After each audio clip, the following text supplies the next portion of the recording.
Starlux Airlines is a funny little airline. This new Taiwanese carrier has placed an emphasis on providing a high-quality cabin product at a moderate price, in the same vein as airlines like JetBlue. The airline had a lot going for it. Not only was it founded by the former chairman of Eva Air, but it was also set to launch during a time of sustained growth in aviation demand. Its potential was so high that before ever flying a passenger, they had already ordered 17 A350s and agreed to lease a handful of A320neos from GCAS. Unfortunately, the airline launched service at arguably the most inopportune time ever. Operations commenced January 23, 2020, only a month or so before the COVID pandemic shut down most air travel across Asia. And unfortunately, Starlux was caught in the virus's crosshairs. What was once a promising young airline is now facing serious financial uncertainty. Now, my friend Scott over at SandSpotter does excellent flight reviews, and he put together a fascinating review of Starlux that I highly recommend you check out. You'll notice in that video that even though Starlux offers a great cabin product, they are still at the mercy of higher powers. Starting an airline has always been a risky endeavor, and Starlux seems to serve as a cautionary tale. But there is a case to be made that these dark days for aviation actually represent an ideal opportunity to start a new airline. Let me explain.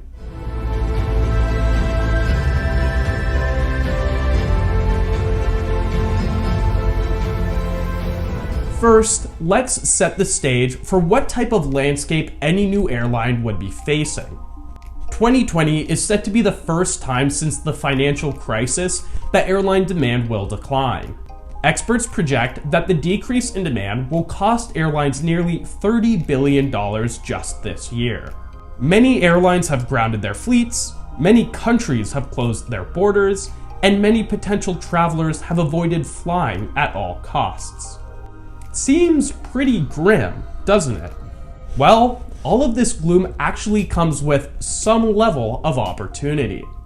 First and foremost, when all of this is finally over, people are going to be desperate to get out and travel. Once a vaccine is developed, we can expect a sudden spike in demand to fly.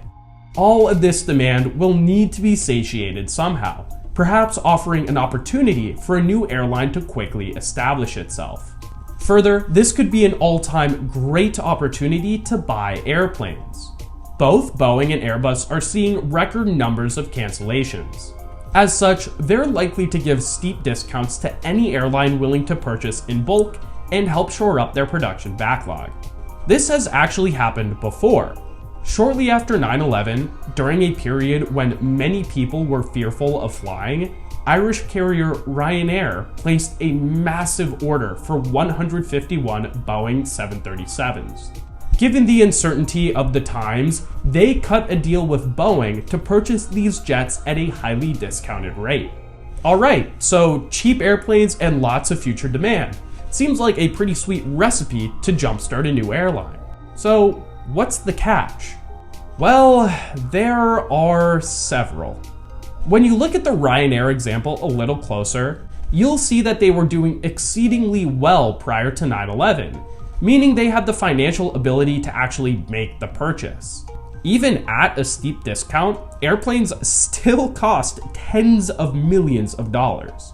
For a new airline that doesn't already have a revenue stream and proven business model, it's going to be very tough in this climate to find the financing needed to make such a purchase.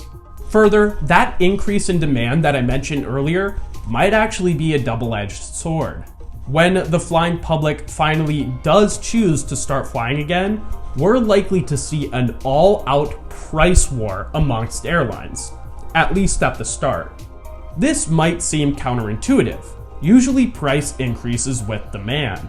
But what's interesting here is that the demand goes both ways. Sure, passengers will want to resume travel by air, but not everyone's going to rush back all at once.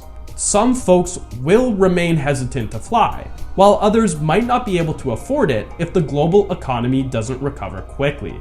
As a result, airlines will end up fighting over those passengers that do choose to return to the sky.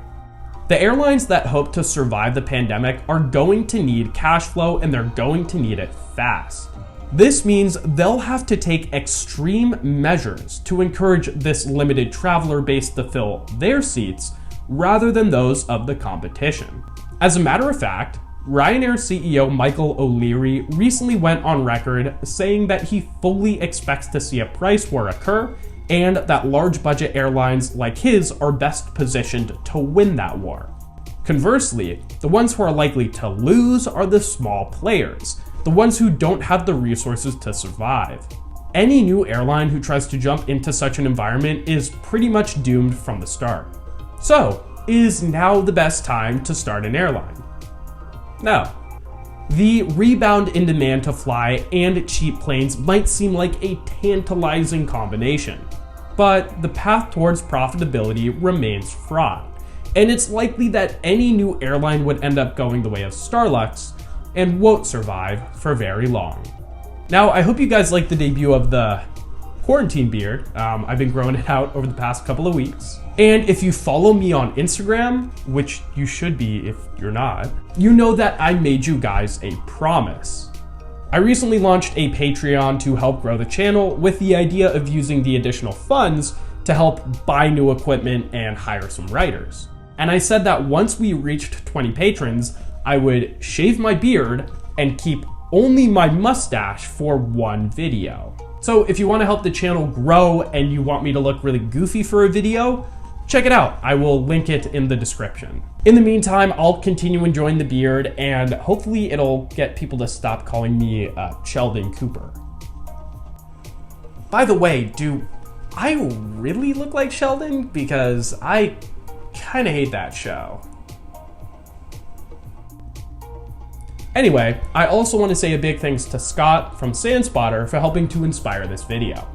If you like really high quality flight reviews, I can't recommend his channel enough. He's got some of the best in the biz. And as always, if you learned something new today, leave a like and subscribe to keep learning. And until I see you again, don't forget to look up.